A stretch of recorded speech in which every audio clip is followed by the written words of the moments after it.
Hi YouTubers out there, this is Fortune Cookie 45 LC. We're going to talk about revolver abuse. Now there's accidental revolver abuse, but there's also willful revolver abuse caused by ignorance.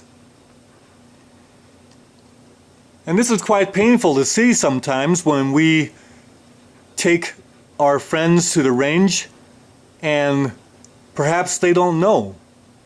And the only thing they've seen is what they see on TV or the movies. So what do they see on TV? They see the detective hero, and this is a Smith & Wesson Model 37 Airweight Chief Special. Might be what they use on TV or the movies. Unloaded, of course.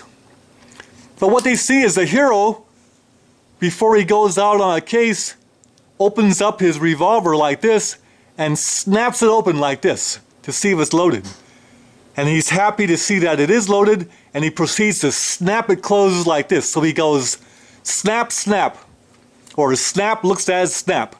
Then he puts it in his holster and he goes out to do his case. Well, that's not the way to open or close a fine revolver. And in fact, if you're depending on that revolver to take care of you in case you needed to protect yourself for a policeman, you wouldn't want to abuse your gun that way. What happens when you snap the cylinder open, the weight of the cylinder hits the crane stops, and sometimes the crane will actually be bent, or the fitting of the crane will be marred, so that by doing this repeatedly, the fit of the crane to the frame no longer is as good as it should be. And it's all caused by the practice of flipping the gun open and flipping it closed. So we certainly don't want to see a friend of ours handle a gun that way because they didn't know any better. They saw in the movies. And certainly if we have a fine revolver like this Smith & Wesson Model 25, if we were to flip that open, this is a fairly heavy cylinder, and when it impacts the crane can definitely be damaged. Another thing that could happen is the bending of the ejector rod caused by impacting this, because there's not enough care being used when the gun's open on the bench top or whatever. They actually cause bending of the ejector rod. That's not good, because then when you spin the cylinder like this, the ejector rod makes a little circle. And when you use the ejector rod, it won't be quite as smooth. So we don't want to cause damage that way. That's pretty common. Now, dry firing revolvers like this, the center fire revolvers, usually is not a bad practice. It won't hurt the gun. So that's not abuse.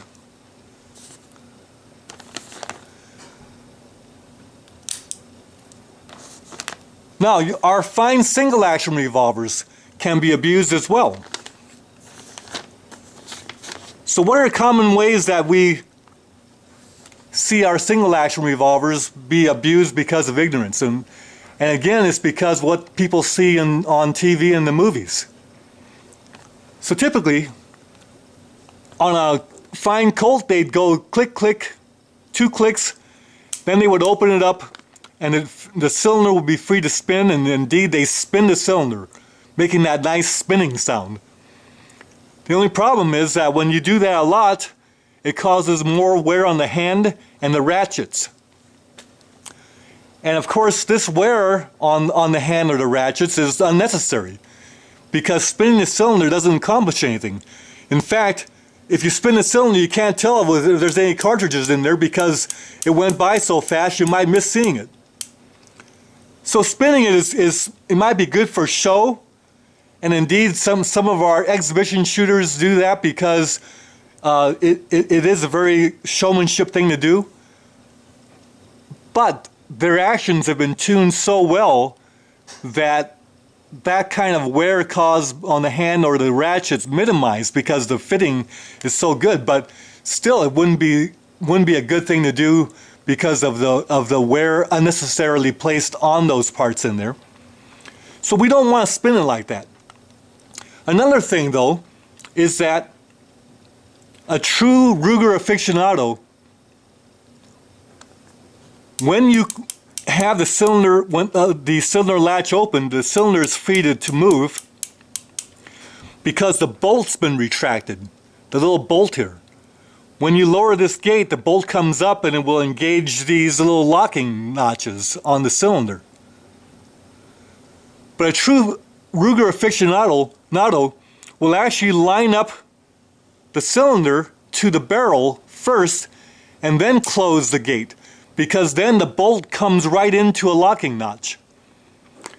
If you don't do that, you could be between chambers, and when you close the locking notch, the bolt comes up between these locking notches, and then when you rotate the cylinder to get it into the notch, the bolt is actually rubbing on the cylinder, and it makes an unnecessary scratch on the cylinder. Well, that's going to happen a little bit anyway, but if a good friend of yours handed you his Ruger and you took the care to line up that chamber and lower the bolt right into the locking notch before you gave it back to your friend would be impressed.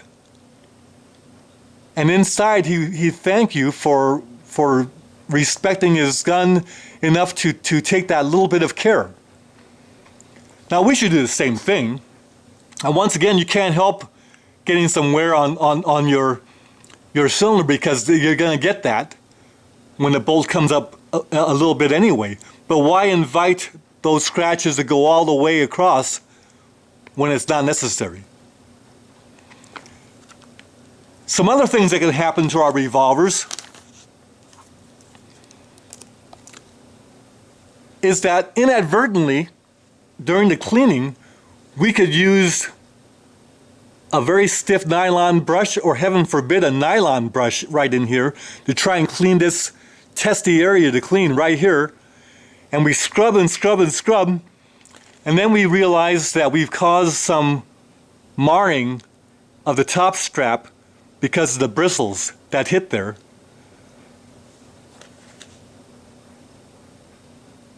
That's something we probably don't want to do. So instead, we should use a good cleaning rag and get in there and clean without using hard bristles. Now, a good agent to clean our firearms is Ballistol. Ballistol does everything.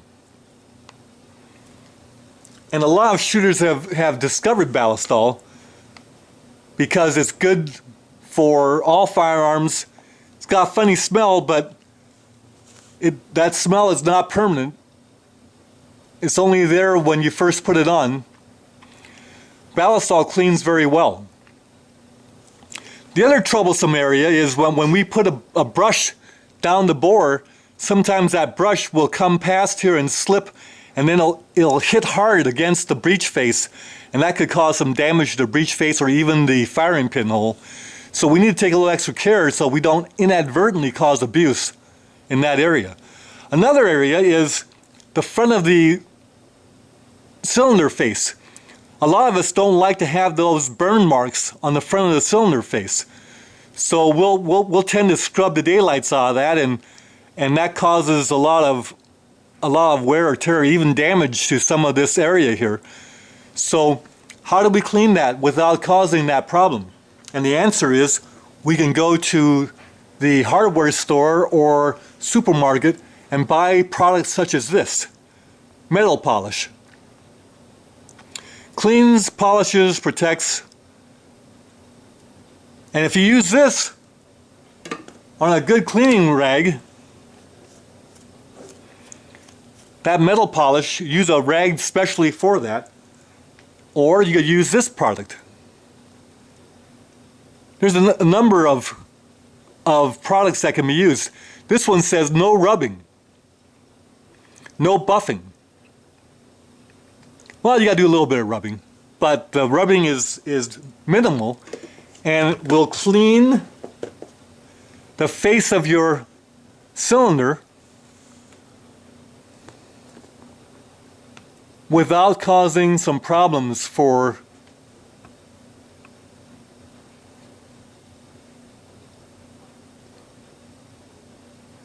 the face of your cylinder. So YouTubers out there, these are some things that perhaps might help us. And enjoy our firearms more. Thank you for your time and good shooting and happy enjoying of our firearms. Bye for now.